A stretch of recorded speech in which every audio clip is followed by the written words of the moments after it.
Bonjour à toutes et à tous, on se retrouve aujourd'hui pour une vidéo de mathématiques niveau seconde et aussi un peu niveau première à la fin de la vidéo sur la fonction carré et la fonction cube et plus particulièrement ici les analyses de fonctions en général. Tout d'abord, lisons l'exercice, je vous encourage à faire l'exercice avant de regarder la correction. Alors lisons-le ensemble. Une boulangerie fabrique des pains au chocolat. Chaque matin, elle en fait cuire entre 0 et 100. On va surligner ce qui est important, je vous conseille à le faire sur vos devoirs. Tous les pains au chocolat produits sont vendus au prix unitaire de 0,85 euros, donc 85 centimes. La fonction coût total est définie sur 0,1 par Cx égale 2x cube pour x appartenant à 0,1, où x est la quantité produite de pain au chocolat en centaines. Ça, c'est assez important. En centaines surtout, on va le garder. Cx est exprimé en centaines d'euros et on appelle R la fonction recette. R de x est exprimé en centaines d'euros. Ok, donc la question 1, exprimer R de x en fonction de x où x appartient à 0,1. Alors déjà, on va revenir sur ce appartient à 0,1. Ça veut dire quoi en fait? X, c'est le nombre de pains au chocolat en centaines. Donc en fait, ça veut dire que la boulangerie, elle fabrique au minimum 0 centaine de pains au chocolat, donc 0 pain au chocolat, et au maximum une centaine de pains au chocolat, donc 100 pains au chocolat. Donc il faut comprendre que la boulangerie, elle fabrique que entre 0 et 100 pains au chocolat par matinée. C'est la première chose à comprendre. Ensuite, il faut comprendre ce que c'est la fonction R. Je dis bien la fonction R et pas R de x. Quand on parle d'une fonction, on donne son nom. C'est R la fonction. Alors, cette fonction, qu'est-ce qu'elle fait? On va lui donner un nombre ici, de pain au chocolat. Donc, en centaines, en fait, c'est le x. On lui donne un nombre de pain au chocolat. Et la fonction, il faut la voir un peu comme un robot qui digère quelque chose. On lui donne un nombre, on lui donne le x, et qu'est-ce qu'elle va faire? Eh bien, elle va nous sortir le R de x, l'image de la fonction. Ici, on a l'antécédent, c'est l'antécédent. Ici, on a l'image. Et donc, l'image, qu'est-ce que c'est ici? Ça va être de l'argent, ça va être les recettes. Et donc, ici, il va falloir commencer à faire la distinction entre la dépense, la recette et le bénéfice. Donc on va faire un petit point économie. Ok, on est au point éco. Alors prenons un exemple très concret. Un boulanger qui fabrique une chocolatine premium. Cela lui coûte 2 euros, donc 2 euros de fabriquer cette chocolatine. C'est-à-dire 2 euros pour payer les ingrédients, mais aussi pour payer la main-d'œuvre qui va s'occuper de fabriquer la chocolatine. Etc. Tous les coûts intermédiaires que vous avez vus en cours de sciences économiques et sociales. Donc, c'est les moins 2 euros, c'est ce qu'on appelle la dépense. C'est en fait le coût total, le coût en fait ici unitaire dans l'exercice. Et ensuite, le boulanger, il va vendre sa chocolatine. Et il va la vendre 3 euros. Donc ici, c'est la recette entre guillemets unitaire. C'est la recette sur une chocolatine vendue. Et ce qu'on appelle le bénéfice en fait, c'est eh bien, le coût plus la recette. Et donc, ici, si on fait moins 2 euros plus 3 euros, on se retrouve avec plus 1 euro. Et donc ici, on voit que c'est un vrai bénéfice. Le boulanger, il va gagner de l'argent sur la vente de sa chocolatine. Et heureusement, c'est comme ça en fait qu'il fait vivre son entreprise. Mais pourquoi j'ai choisi une couleur orange au bénéfice? Parce qu'il faut comprendre que parfois, le boulanger, il aurait pu très bien se tromper sur ses calculs. Regardez, si cela lui coûtait 4 euros en fait de fabriquer la chocolatine, parce que c'est vraiment une chocolatine premium. Imaginez, si ça coûte 4 euros de fabriquer, mais qu'il la vend quand même 3 euros, parce qu'il n'a pas remarqué que ça coûtait plus cher en ce moment de la fabriquer. Et bien en fait ici, le bénéfice, si on fait le calcul, ça va être moins 1 euro. Et en fait, à chaque fois qu'il va vendre une chocolatine, il va perdre de l'argent. il va perdre de l'argent. Et donc pourquoi j'ai choisi cette couleur orange sur le bénéfice? C'est que le bénéfice, il n'est pas forcément positif. Il peut être négatif. Alors on va plus utiliser le mot bénéfice en fait, on va parler d'un déficit commercial. Mais en tout cas ce qu'il faut comprendre, c'est que le bénéfice, il n'est pas tout le temps positif. On peut aussi perdre de l'argent, comme dans le deuxième exemple. Ainsi, si on revient à l'exercice, comment calculer cette fameuse fonction recette? Eh bien, en fait, la recette, ça va être quoi? Ça va être le nombre de pains au chocolat vendus, donc ici, le nombre de pains au chocolat vendus, fois le prix unitaire, fois le prix de chaque pain au chocolat qu'on va vendre, et ça va bien nous faire apparaître la recette. Donc, concrètement, pour tout x appartenant à 0,1, c'est très important, on est toujours... La boulangerie, elle peut produire, comme on a dit au début, que entre 0 et 100 chocolats. Je dis bien 100 parce qu'on est en centaines. Rappelez-vous que x est le nombre de pains au chocolat en centaines. Eh bien, R de x, la recette, ça va être quoi? Ça va être notre fameux nombre de pains au chocolat vendus. Ça, c'est x. Regardez l'énoncé. X est la quantité produite de pain au chocolat en centaines. Donc, x fois... le prix unitaire de chaque pain au chocolat, donc ça c'est aussi dans l'énoncé, on n'a pas grand chose à faire pour cette première question, 0,85. Et donc on se retrouve avec la fonction 0,85x.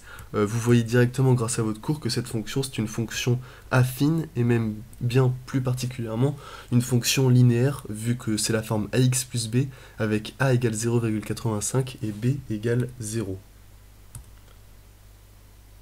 Dans cette seconde question, on nous demande de justifier que C de 0,2 est inférieur ou égal à C de 0,3.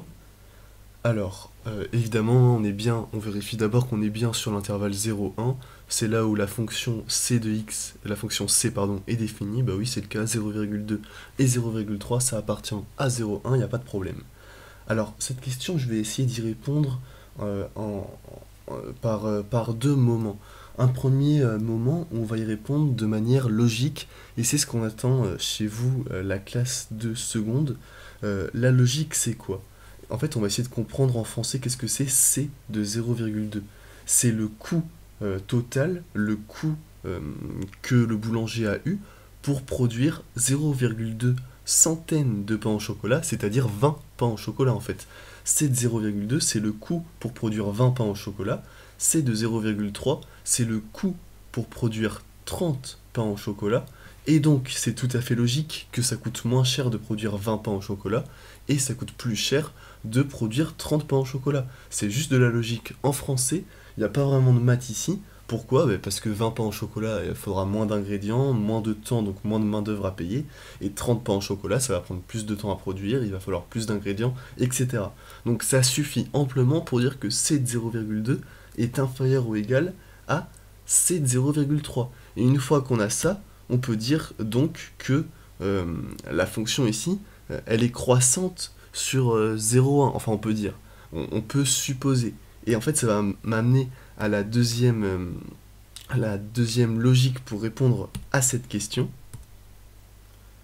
Et donc, regardez, si on regarde le graphe associé à la fonction x cube, on voit bien qu'elle est croissante. Ici, elle est croissante sur l'intervalle 0,1. On se rappelle qu'on s'intéresse que ici à l'intervalle 0,1. On est vraiment que sur cet endroit de l'axe des abscisses. Donc sur 0,1, on voit qu'elle est croissante. Et donc ça, c'est en première qu'on va pouvoir le faire. On sait que la fonction qui a x associe 2x cube sera aussi croissante, tout simplement parce que 2 est positif. Et donc, vu que x associe 2x cube, elle est croissante sur 0,1, les premières, qu'est-ce que vous savez faire? Vous savez faire une composée sur une inégalité. Regardez. Vous savez que 0,2, il est inférieur au 0,3. Il est inférieur ou égal à 0,3. Ça, vous le savez, tout simplement parce que c'est vrai, voilà, c'est des maths. Et ce que vous avez le droit de faire, vu que 0,2 et 0,3, ils sont bien dans cet intervalle, et que la fonction qui a x, donc ça c'est c, la fonction c, elle est croissante sur cet intervalle 0,1, vous avez le droit de dire que c de 0,2 est inférieur ou égal à c de 0,3. En fait, ce qu'il faut comprendre, c'est que vu que c'est croissant, eh bien on a le droit de conserver l'inégalité, on va pas changer le sens en composant par la fonction c. Donc ça c'est pour les premières, c'est de la composée de fonctions, et on garde le sens de l'inégalité. Et là, on a encore une fois bien justifié le résultat attendu, qui était c de 0,2 est inférieur ou égal à c de 0,3. Et on va passer à la troisième question. Ok, donc là, on a le graphique. On est bien sur 0, 1. Donc déjà, tout ce qui est eh bien, à gauche de 0, 1, on s'en fout. Et tout ce qui est à droite, on s'en fout. Voilà. Donc, on est sur le bon intervalle. On a tracé la courbe associée à la fonction R, donc c'est-à-dire les recettes. Et on a tracé la courbe associée à la fonction C, le coût. Donc, déjà, on va voir, graphiquement, c'est très logique ce qui se passe. Donc, l'axe des abscisses, vous avez compris que c'était le nombre de pains au chocolat. Et l'axe des ordonnées, vous avez compris que c'était de l'argent, c'était des centaines d'euros. Et donc c'est logique parce que plus on fait de pain au chocolat, plus le coût augmente. Donc c'est ce qu'on a vu à la question précédente finalement. Et plus on vend des pains au chocolat, plus les recettes augmentent. Mais ce qui est intéressant de remarquer ici, rappelez-vous du point écho tout à l'heure, c'est que le bénéfice, c'est les recettes plus le coût. Et en fait, il y a un bénéfice, on fait de l'argent, on gagne de l'argent, si la recette, elle est supérieure au coût. Si je vends mon pain en chocolat plus cher que cela m'a coûté à produire. Et en fait, ici, ils disent, par lecture graphique, la question, c'est de déterminer si la boulangerie fait toujours des bénéfices, quel que soit le nombre de pains au chocolat fabriqués. Et donc, en fait, on va remarquer ici que le moment où le boulanger il va gagner de l'argent, en fait, c'est que quand la recette, elle est supérieure au coût. Et graphiquement, ça veut dire quand la courbe associée à la fonction recette, elle est au-dessus que la courbe associée à la fonction du coût. Et donc, en fait, on est ici. Et on arrive ici. Et donc, en fait, et on voit bien qu'ensuite, le coût, il est supérieur à la recette. Ça veut dire qu'en fait, ça nous coûte plus cher de fabriquer des pains au chocolat par rapport à ce qu'on va vendre en fait. Là, ici, on n'est pas rentable. Et donc, la question c'est, quand c'est que la boulangerie finalement, elle fait toujours des bénéfices, et bien c'est par lecture graphique jusqu'à ici, sur l'axe des abscisses, 0,7. Et donc, comment on répond à la question? Eh bien, on se rappelle qu'ici, on est en centaines. On est en centaines de pains au chocolat. Et donc, en fait, ici, c'est 0,7 centaines, 0,7 fois 100, ce qui fait 70. Et donc, ça veut dire que en dessous, en réponse finale, en dessous de 70 chocos, on va les appeler les chocos pour gagner du temps, on fait du bénéf. Par contre, attention, entre 70, x c'est le nombre de chocos, on se rappelle, hein, et 100, là, en fait, la boulangerie, elle va faire des pertes. C'est des pertes commerciales pour la boulangerie. Donc, le boulanger, si vous êtes consultant en école de commerce, vous allez le voir et vous lui dites, monsieur, d'après mes calculs et mon interprétation graphique de la courbe des recettes et de la courbe des coûts de votre entreprise sur les pains au chocolat, eh bien, il faut absolument que vous cessiez de produire plus de 70 chocolatines par jour, par matinée, ou alors il faut que vous revoyiez votre business model entièrement. Voilà.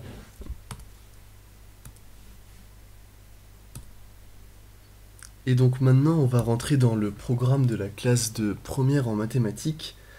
En fait, en seconde, on a juste fait une lecture graphique. On a regardé à partir de quel moment eh bien, les recettes étaient supérieures, à partir de quel moment les recettes étaient supérieures aux dépenses, aux coûts, et on en a déterminé un point par lecture graphique sur l'axe des abscisses. On avait trouvé à peu près 0,7, voilà, à peu près 0,7, donc 70 pains en chocolatine. Mais en classe de première, on va un peu quitter les estimations électrographiques et on va essayer de trouver le nombre exact de pains en chocolatine. Comment on fait ça? Je rappelle qu'ici on a la courbe de la fonction R de x, les recettes, et ici on a les dépenses, C de x. Et en fait, on cherche à trouver les x appartenant à 0,1, on se rappelle qu'on est toujours dans l'intervalle 0,1, tel que la recette soit supérieure au coût. Et donc ça, par équivalence, ça revient à chercher quand R de x moins C de x est supérieur ou égal à 0. On cherche les x appartenant à 0,1, tel que R de x moins C de x est supérieur ou égal à 0. Comment je fais ça? Eh bien, on va calculer tout simplement R de x moins C de x. Et R de x moins C de x, si je retrouve, avec l'exercice, on a que c'est égal à 0,85x moins 2x cube.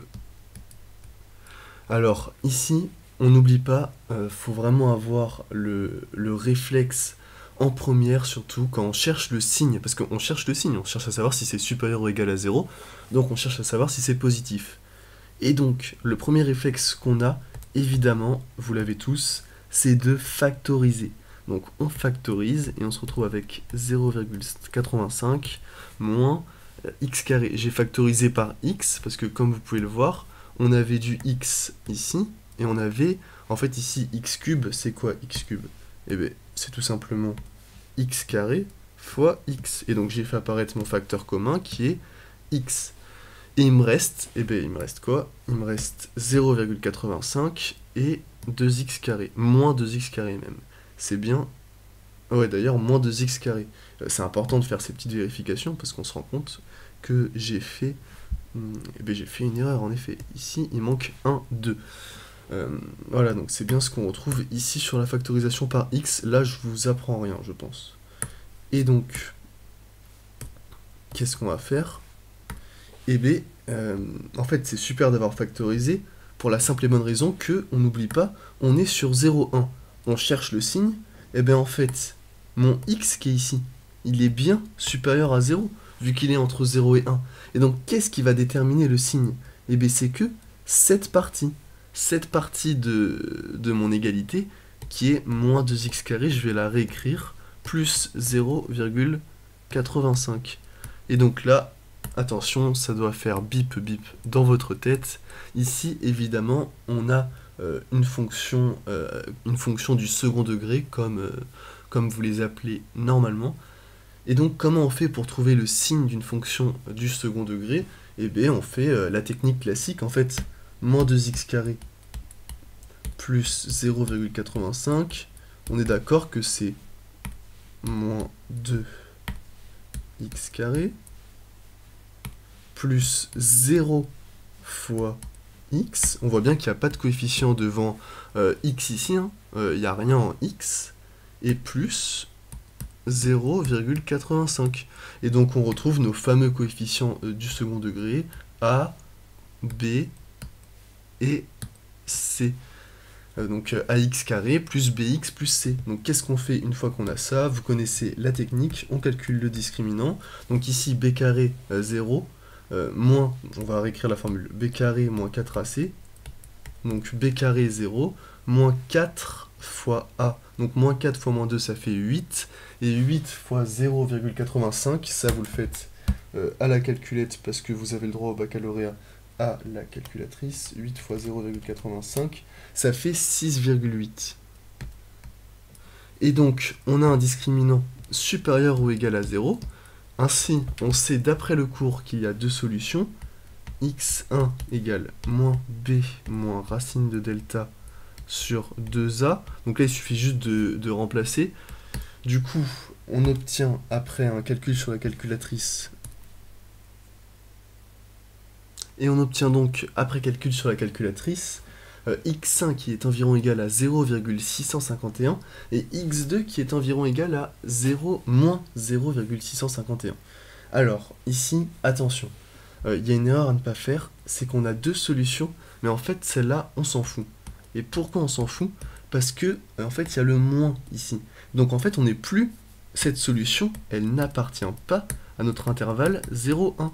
Et du coup en fait on s'en fout, c'est pas du tout dans le graphique, donc elle n'est pas intéressante. C'est celle-là qu'on va conserver.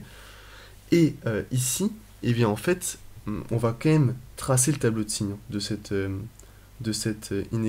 égalité du second degré. Traçons le tableau de signes pour aussi faire des rappels sur les formules du second degré. Moins 2x carré plus 0,85. Alors, on fait un tableau de signes classique. Ça, je vais l'appeler f de x. X, oui voilà, x, f de x. Comment je fais pour tracer ça? Eh bien, pour faire le tableau de signes, on est entre 0 et 1. Et on fait un tableau de signes, donc... Non, d'ailleurs, on va pas se mettre entre 0 et 1 ici. On va le faire, excusez-moi. On va le faire entre moins... On va vraiment faire un tableau de signes normal entre moins l'infini et plus l'infini. Et donc, on va mettre nos deux racines. Moins 0,65, 0,65. Et vu que c'est des racines, on sait que ça va s'annuler ici et ici. Et là, on regarde le coefficient A, il est négatif. Du coup, ma parabole, elle est à l'envers. Donc là, regardez comment on fait pour se rappeler. Ici, on a les racines. Vous voyez, pardon, excusez-moi, quand le coefficient il est inférieur ou égal à 0, la parabole, elle est dans le mauvais sens. Elle est à l'envers, on n'a plus un sourire. Et donc ici, c'est négatif. À l'extérieur des racines, ici on a l'extérieur des racines, et bien c'est négatif. Et à l'intérieur des racines, c'est positif. Et bien du coup, c'est ce qu'on va retranscrire dans le tableau de signes. Plus, moins, moins. Alors là, vraiment, on est dans le programme de première. Hein. On n'est pas dans le programme de seconde. S'il y a encore des secondes qui regardent, c'est normal que vous ne compreniez pas tout ici. Mais après, vous pouvez comprendre quand même la partie du tableau de signes. Si vous souhaitez un peu travailler plus dans cette période de confinement. Et donc, nous, on se rappelle qu'on est sur l'intervalle 0,1. Et donc, sur l'intervalle 0,1, eh bien, il ne reste plus que 0,65. On voit bien que ça, c'est pas dans l'intervalle 0,1. Donc 0,1, 0,65, je retranscris, j'ai un 0. Hop, x, f de x, hop, hop. Et ici, on a un plus, on a un moins. Et donc, pour revenir à ce qu'on cherchait au début, regardez. C'est ici. Là, on a trouvé... En fait, on cherchait le signe de la partie en vert qui était ici. Pourquoi on cherchait ce signe? Je vous rappelle, parce que x ici, il est supérieur à 0, vu que ça appartient à 0,1. Et donc, si on veut conclure, en fait, on conclut que pour tout x, on va aller voir notre tableau de signes, pour tout x plus grand que 0,65, pour tout x appartenant à cet intervalle, 0,651 en fait, appartenant à 0,651, eh bien, tout le signe R de x moins C de x, il va être de quel signe? Plus le x, il est plus, donc il ne change rien, et la partie en verte, regardez, elle est négative sur cet endroit. Et du coup, plus fois moins, ça c'est niveau collège, plus fois moins, ça fait moins. Et donc on a quelque chose de négatif. Et par équivalence, si je fais plus c de x des deux côtés, on va avoir la recette qui est plus petite que les dépenses. Et donc, c'est exactement en fait, et ça c'est pour tout x supérieur à 0,65. Alors tout à l'heure, on peut faire une remarque, on avait trouvé 0,7 par lecture graphique. Et en fait, grâce à cette méthode, on est encore plus précis, c'est pas 0,7, c'est 0,65. On va tout de suite aller voir le graphique. Et oui, on voit bien que, en fait, ici, ça aurait dû... Oui, voilà, en fait, mon erreur, c'est qu'ici, 0,7, faut faire attention avec l'unité des carrés. En fait, ici, 0,7, il est là, et du coup, on est vraiment à 0,65. Ici, 0,65. Et voilà, là, on a vraiment trouvé... on a fait encore une valeur approchée pour la réponse, mais on aurait pu avoir une valeur exacte. Eh bien, je vous remercie d'avoir suivi cette vidéo tutoriel mathématique sur cet exercice d'analyse des fonctions. Je vous souhaite un très bon confinement, un bon courage pour assurer la continuité pédagogique, évidemment. Et puis, n'hésitez pas à vous abonner à la chaîne, à lâcher un like et à partager cette vidéo à des élèves de seconde et de première ou juste des curieux des mathématiques qui aimeraient approfondir leurs connaissances. Bonne journée et bonnes mathématiques.